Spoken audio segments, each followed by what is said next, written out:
Welcome back again. Now we discuss next topic, Ohm's law.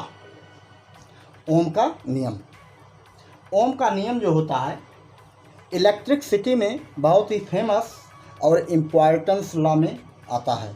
Ohms का नियम क्या बताता है, इसका सबसे पहले हम चर्चा कर लेते हैं। ओम शब्द से आप सभी लोग सोच रहे होंगे कि ये वाला ओम, बहुत से बच्चे यही सोच रहे होंगे ये वाला ओम।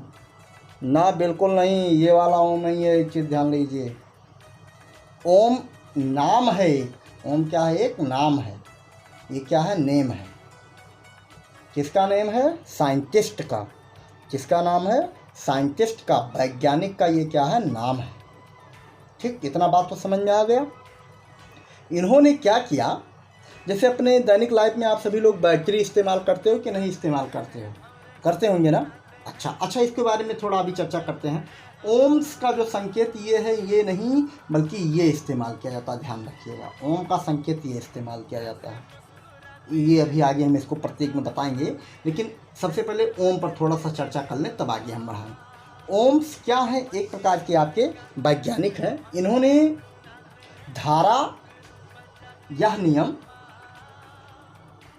इन्होंने धारा और करंट में एक रिलेशन को क्या किया?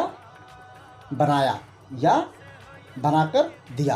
अब देखिए कैसे। जैसे देखिए, आपके सामने हम एक सेल बनाते हैं। सेल जानते हो ना, ये क्या है? सेल है। ये क्या है बच्चों? सेल है। लेकिन बैटरी किसे कहते हैं? सेलों के, कई सेलों के जोड़ को क्या कहा जाता है? बैटरी। ये देखिए, हमने एक बैटरी इस्तेमाल किया। बहुत ध्यान से देखिएगा, समझने का प्रयास करिएगा। ये मान लीजिए 5 वोल्ट की बैटरी है, धन सिरा, ये ऋण सिरा। ठीक, कितने वोल्ट की? 5 वोल्ट की। यहाँ पर हमने लगाया एक बल्ब। क्या लगाया बच्चों? बल्ब। बल्ब क्या होगा? आप जलेगा कि नहीं जलेगा? जल रहा है, बिल्कुल जलेगा। लेकिन यहाँ से एक लगा देते हैं कुंजी। क्या लगा देते हैं? कुंजी। कुंजी खुली है कि बंद है? क्यों? कुंजी ओपन है या क्लोज? ओपन है। जब कुंजी ओपन होगा की, तो क्या करंट का फ्लो होगा? बिल्कुल नहीं होगा, बिल्कुल नहीं होगा। यहाँ से समझने का प्रयास करिएगा, नहीं होगा ना। इसका मतलब इस कुंजी को क्या करते हैं? ऑन करते हैं। अभी ऑन नहीं करते हैं, एक सर्किट और बना लेते हैं। ये क्या रहा आपके सामने? एक बैटरी और हम बनाते हैं। अब की बार कुछ इन्वर्टर की बैटरी लगाएंगे। किसकी बैटरी लगाएंगे? इन्वर्टर की। किसकी बैटरी लगाते हैं बच्चों? इन्वर्टर की बैटरी लगाते हैं। आइए देखिए, हम इन्वर्टर की बैटरी लगाते हैं। ठीक, कुछ बात समझ में आ रहा होगा। ये हमने लगाया इन्वर्टर की बैटरी। ये 5 वोल्ट की थी। कितने वोल्ट की लगा देते हैं हम? 10 वोल्ट की लगा देते हैं। कितने वोल्ट की लगा देते हैं? 10 वोल्ट की। यहाँ से देखिए, हम वही सब कुछ प्रक्रिया, यहाँ पर एक क्या लगा देते हैं? कुंजी लगा देते हैं। और यहाँ से क्या एक करते हैं? हम बल्ब लगा देते हैं। क्या लगाते हैं? बल्ब। ठीक, ये बल्ब लग गया ना। बल्ब क्या होगा? जलेगा कि नहीं जलेगा? सोच कर बताइए। ये क्या रहा? एक बल्ब। अच्छा, अब आप थोड़ा दिमाग लगाइए। कुंजी को हम क्या करते हैं? ऑन कर देते हैं। इसको भी ऑन किया गया, इसको भी ऑन किया गया। ऑन हुआ कि नहीं हुआ? ऑन हुआ। जब ये कुंजी ऑन होगा बेटा, तो इसमें क्या होगा? धारा का प्रवाह होगा। और करंट का फ्लो जो होता है, आपको हमेशा पता होना चाहिए, धन से पॉजिटिव टू नेगेटिव होता है। ऐसे करंट बहेगा। ठीक, ऐसे कुछ। ठीक, इसमें भी करंट बहेगा, ऐसे कुछ। ठीक, इसमें धारा आई बहेगा। मान लीजिए इसमें धारा I1 बहता है, इसमें धारा क्या बहता है? I2। ठीक, यहाँ की को हमने क्या किया? ऑन किया। अब बताइए, बल्ब जलेगा कि नहीं? बिल्कुल जलेगा। जलेगा कि नहीं जलेगा? बिल्कुल जलेगा। ये देखिए, बल्ब आपका क्या हुआ? जलने लगा। ठीक, जब आपका बल्ब जलने लगा, ठीक उसी प्रकार इसको भी हम की को ऑन कर देते हैं। ये भी बल्ब आपका जलेगा। बिल्कुल जलेगा कि नहीं जलेगा? बिल्कुल जलेगा। तो अब आप सोच कर बताइए, कौन सा बल्ब ज़्यादा तेज जलेगा? सोच कर बताइए। ये वाला बल्ब तेज से ब्लो करेगा कि ये वाला बल्ब? निश्चित रूप से आपके दिमाग में आ रहा होगा कि 10 वोल्ट का जो बैटरी लगा हुआ है, उसका जो बल्ब होगा बहुत तेज से जलेगा। जलेगा कि नहीं जलेगा?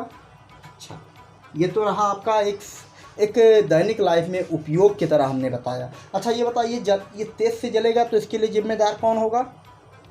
अच्छा बताइए, यहाँ पर 5 वोल्ट था तो यहाँ धारा I1 मिला, यहाँ 10 वोल्ट है तो धारा I2 है। तो यहाँ पर वोल्टेज का मान भी बढ़ गया, तो धारा का मान भी बढ़ा होगा निश्चित रूप से, तभी तो ये तेज से जला। इसका मतलब यहाँ से एक चीज़ समझ में आ रहा है, जब हम क्या करते हैं? विभव का मान बढ़ाते हैं। किसका मान? विभव, इलेक्ट्रिक पोटेंशियल। कि वैल्यू को क्या करते हैं, इंक्रीज करते हैं, विभव का मान क्या करते हैं, मान बढ़ाते हैं। क्या करते हैं बच्चों, किसका मान बढ़ाते हैं, सोच कर बताओ। इलेक्ट्रिक पोटेंशियल, विभव का मान बढ़ाते हैं। ये वोल्टेज 5 से हमने क्या किया, 10 वोल्ट कर दिया, बढ़ाते हैं। तो परिपथ में किसका मान बढ़ता है, सोच कर बताओ। परिपथ में धारा का मान क्या होता है, बढ़ता है। धारा का मान क्या होता है, बढ़ता है। बढ़ेगा कि नहीं बढ़ेगा, गरिमा भारती बताइए, बढ़ेगा कि नहीं बढ़ेगा, बिल्कुल बढ़ेगा। धारा का मान क्या होता है, बढ़ता है। जब धारा का मान बढ़ता है तो निश्चित रूप से ये वाला बल्ब जो है आपका तेज़ी से क्या करेगा, ग्लो करेगा। तो आप सोच कर बताइए, यहाँ यही तो, जब विभव का मान हम क्या करते हैं, बढ़ाते हैं, तो परिपथ में धारा का मान बढ़ता है, निश्चित रूप से बढ़ता है।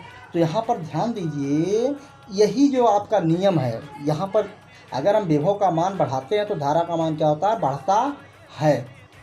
अर्थात हम कह सकते हैं, दूसरे वे में कह सकते हैं, अर्थात हम कह सकते हैं विभव का मान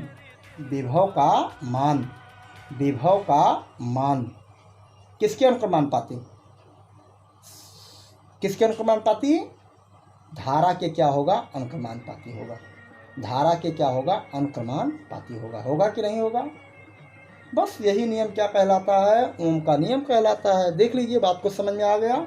विभव का मान जब हम बढ़ाएंगे तो धारा का मान क्या होगा, बढ़ेगा। विभव का मान घटाएंगे, विभव का मान, यहाँ पर विभव जो होगा क्या होगा, अनुक्रमानुपाती होगा, किसके, धारा के। बात को समझ में आया।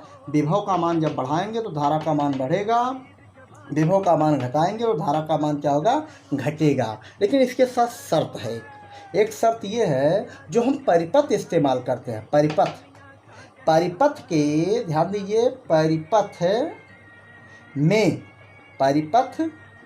के भौतिक अवस्था में कोई परिवर्तन नहीं होनी चाहिए। भौतिक अवस्था में कोई परिवर्तन नहीं होनी चाहिए। कोई बात समझ में आया बच्चों, बिल्कुल समझ में आ जानी चाहिए। अब भौतिक अवस्था क्या होता है, जैसे आपके दैनिक लाइफ में देखते हो, तार में जब करंट बहता है तो तार का क्या होता है, टेम्परेचर बढ़ता है कि नहीं बढ़ता है, बिल्कुल बढ़ता है। इसका मतलब भौतिक अवस्था, तार के ताप में किसी प्रकार की परिवर्तन ना हो। इस बात को समझ में आ गया आपके ना। विभव जो होता है किसके अनुक्रमानुपाती होती है, धारा के अनुक्रमानुपाती होती है। इसको गणितीय भाषा में हम अगर कहना चाहें तो ऐसे कह सकते हैं, V डायरेक्टली प्रोपोर्शनल I। और अनुक्रमानुपाती चिन्ह का गायब करोगे, अनुक्रमानुपाती का चिन्ह अगर आप गायब करोगे तो आपके बात समझ में आ जाएगी कि V बराबर हो जाएगा RI। कुछ बात समझ में आया। R क्या है, नियतांक है। R क्या है, नियतांक। क्या कहेंगे हम सभी लोग, नियतांक। जिसको क्या कहा जाता है, परिपथ का प्रतिरोध कहा जाता है। परिपथ का क्या कहा जाता है, R को क्या कहा जाएगा, परिपथ का प्रतिरोध कहा जाता है। तो यहाँ से देखिए आपका ओम का नियम बनकर तैयार हो गया, V बराबर IR या V बराबर RI। देखिए बहुत सरल वे में समझिए, IR, V बराबर हो गया IR। यही किसका नियम है बच्चों, ओम का नियम है। इस प्रकार से आप क्या करेंगे, आप कह सकते हो प्रयोग के आधार पर। इस चीज़ को अगर आपको लिखना हो तो कैसे लिखेंगे, ये चीज़ प्रयोग के आधार पर हमने समझाया। तो हम क्या कर सकते हैं, इसको अगर लिखना हो तो हम क्या करते हैं, यहीं से थोड़ा सा कथन डाल देते हैं, बात समझ में आ जाएगी। यहाँ से अगर इसको हमको लिखना हो तो कैसे लिखेंगे, देखिए हम कह देंगे प्रयोग के आधार पर। किसके आधार पर, प्रयोग के आधार पर ओम ने बताया, या ओम के अनुसार। किसके अनुसार, ओम के अनुसार। किसके अनुसार, यह कथन ध्यान दीजिए। हेडिंग बनाएंगे ओम का नियम, उसके बाद लिख देंगे प्रयोग के आधार पर ओम के अनुसार जब विभव का मान बढ़ाते हैं तो परिपथ में धारा का मान बढ़ता है। या ऐसा कह सकते हो, जब विभव का मान घटाते हैं तो परिपथ में धारा का मान घटता है। अर्थात विभव अनुक्रमानुपाती हो गया धारा के। इस प्रकार हम कह सकते हैं धारा के, परंतु इसका लिमिटेशन है। ओम्स नियम तभी लागू होगा जब परंतु, यहाँ लिखा जाएगा परिपथ के भौतिक अवस्था में कोई परिवर्तन नहीं होनी चाहिए। 10 इस प्रकार कह सकते हो। भी डार्टी प्रपोर्शनल, आई सांकेतिक लैंग्वेज में यहाँ से अनुक्रमानुपाती चिन्ह हम गायब करेंगे तो क्या लगाएंगे, एक नियतांक लगा देंगे, तो भी बराबर हो जाएगा आपका आई आर। यही नियम क्या कहलाता है, ओम का नियम। इसी को क्या कहते हैं, ओम का नियम कहते हैं। क्या कहते हैं, ओम का नियम कहा जाता है। कुछ बात समझ में आया, नियम कहा जाता है। जैसा कि अभी अभी आप पाए थे, भी बराबर आई आर, ध्यान आया, भी बराबर आई आर, तो आर बराबर क्या हो जाएगा, भी अपान आई, ऐसा भी आप कह सकते हो। यहाँ से दूसरा स्टेटमेंट आप कह सकते हो, दूसरा कथन बना सकते हो। क्या कथन बनेगा बच्चों, ध्यान दीजिए। दूसरा अगर आप ओम्स के नियम अगर आप लिखना चाहो तो यहाँ से आप लिख सकते हो। क्या लिखोगे, ध्यान से देखिए क्या लिखना है आपको। अगर यहाँ से ओम्स का नियम अगर आप लिखना चाहो तो लिख सकते हो। क्या लिखोगे, तार के भौतिक अवस्था, तार के भौतिक अवस्था, भौतिक अवस्था में परिवर्तन किए बिना, में परिवर्तन किए बिना, बिना, ध्यान दीजिए, तार के भौतिक अवस्था में परिवर्तन किए बिना उस पर लगाए गए विभव व प्रवाहित धारा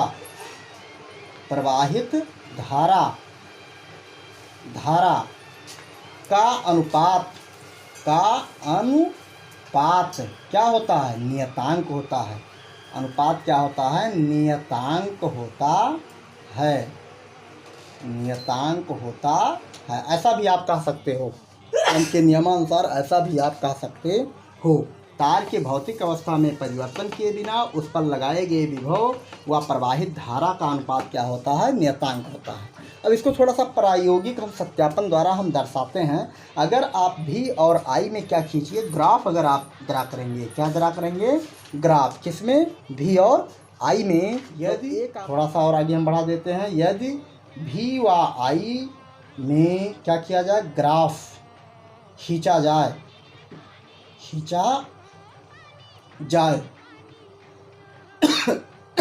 तो ध्यान दीजिए, भी को हमने यहाँ पर प्लॉट कर दिया एक्स अक्ष पर, किस अक्ष पर, एक्स अक्ष पर भी को, और वाई अक्ष पर हमने किसको प्लॉट किया, धारा को। अगर आप ऐसे इसमें अगर ग्राफ आप प्लॉट करोगे, आपको पता है भी का मान जब बढ़ेगा तो आई का मान ऑटोमेटिक बढ़ेगा, भी का मान घटेगा तो आई का मान क्या होगा, घटेगा।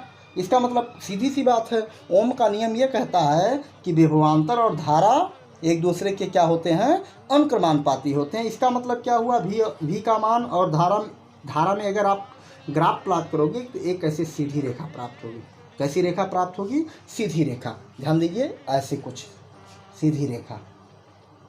और इसका जो ढाल होगा, इस रेखा का जो ढाल होगा वो किसको बताएगा, रेजिस्टेंस को बताएगा। और ढाल निकालने के आपको क्या करना होगा, वाई अक्ष के समांतर आप रेखा खींच दीजिए, इस पर कोई बिंदु ले लीजिए और इस पर एक बिंदु ले लीजिए, कोई दूसरा बिंदु, ये ए बिंदु नाम देते हैं, इसका नाम बी बिंदु देते हैं। और बी से दूसरा रेखा आप खींचिए एक्स अक्ष के समांतर, दोनों एक बिंदु पर काटेंगे, आपका बन गया एक समकोण त्रिभुज।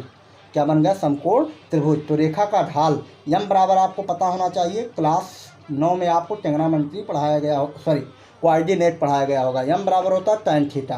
तो इसका अगर थीटा आप निकालें, क्या निकालें, थीटा। यहाँ से अगर हम थीटा लोकेट कर दें तो निश्चित रूप से यहाँ अगर आप थीटा लोकेट कर दीजिए यहाँ, तो ये क्या बताएगा आपका, डेल्टा भी बताएगा, और ये क्या बताएगा, डेल्टा आई। ये थीटा यहाँ पर हमने लोकेट किया, ठीक, यहाँ पर हमने थीटा लोकेट किया तो इसके सामने डेल्टा भी हो जाएगा, ये आई हो जाएगा। तो tan थीटा बराबर होता है लंब का आधार, तो लंब हो जाएगा आपका डेल्टा भी और आधार क्या बन जाएगा आपका, डेल्टा आई। और यम जो होगा इसी को क्या कहा जाएगा, परवर्ता या ढाल, इसको क्या कहा जाएगा, आर, कांस्टेंट, जो एक रेजिस्टेंस को, तार के प्रतिरोध को निरूपित करती है। इस प्रकार से आपके समझ में आ गया होगा ओम का नियम। ध्यान दीजिए, इस ग्राफ को भी कभी कभी पूछ लिया जाता है कि ग्राफ के द्वारा आप बताइए ओम के नियम को समझाइए। तो ग्राफ अगर खींचोगे तो एक सीधी लाइन प्राप्त होगी। अब यहाँ से हम पर चर्चा करेंगे आगे आपको प्रतिरोध पर, वैद्युत प्रतिरोध की, जिसका संकेत क्या बनाया जाएगा, कैपिटल आर। वैद्युत प्रतिरोध क्या होता है, ध्यान दीजिए, परिपथ में क्या प्रवाहित होता है बच्चों, धारा। इसका मतलब परिपथ द्वारा, किसके द्वारा, परिपथ द्वारा, किसके द्वारा? परिपथ द्वारा धारा के मार्ग में, किसके मार्ग में? धारा के मार्ग में, किसके मार्ग में? धारा के मार्ग में, मार्ग में लगने वाला अवरोध, लगने वाला अवरोध। अवरोध मीन्स क्या होता है? रुकावट। क्या कहलाता है? परिपथ का प्रतिरोध कहलाता है। परिपथ द्वारा धारा, धारा आपको पता है करंट फ्लो होता है ना किसमें? परिपथ में। तो परिपथ द्वारा धारा के मार्ग में लगने वाला या लगने वाला अवरोध क्या कहलाता है? तार या परिपथ का प्रतिरोध कहलाता है। परिपथ का प्रतिरोध कहलाता है, प्रतिरोध कहलाता है। क्या कहलाता है? परिपथ का प्रतिरोध कहलाता है। हम जानते हैं, वी नो दैट, क्या आप जानते हो? अभी ओम सलाह जाने हो, क्या जानते हो? वी नो दैट, ओम के नियमानुसार आप क्या जानते हो? V बराबर आई आर। आर क्या है यहाँ पर? प्रतिरोध है। तो आर बराबर क्या हो जाएगा? V बटा आई, V बटा आई। सूत्र बनकर तैयार। मात्रक क्या बनेगा इसका? मात्रक बनाइए, वोल्ट प्रति एम्पेयर, वोल्ट प्रति एम्पेयर। यहाँ V है, V क्या है यहाँ पर? पोटेंशियल है, इलेक्ट्रिक पोटेंशियल कहेंगे विभव, और वाई को क्या कहेंगे? धारा। तो विभव का मात्रक वोल्ट, धारा का मात्रक एम्पेयर। इसका मतलब मात्रक बन जाएगा वोल्ट प्रति एम्पेयर, या इसी को क्या कहा जाता है? ओम कहा जाता है। क्या कहा जाता है? ओम। क्या कहा जाता है? ओम होता है। इसका मात्रक क्या होता है? ओम भी होता है, ध्यान रखना। ओम का संकेत क्या है बच्चों? ध्यान रखिए, वो वाला मत बनाइएगा, ये ऐसे बनेगा ओम। ओम होता है, ध्यान दीजिए। यहाँ एक ओम का सेंस क्या है? एक ओम बराबर आपका होगा 1 वोल्ट, 1 वोल्ट बटा 1 एम्पेयर, 1 वोल्ट बटा 1 एम्पेयर। ध्यान दीजिए, 1 ओम बराबर 1 वोल्ट बटा 1 एम्पेयर। अब यहाँ तेरी वो रफ्तार हो, रोके से भी तू ना रुके।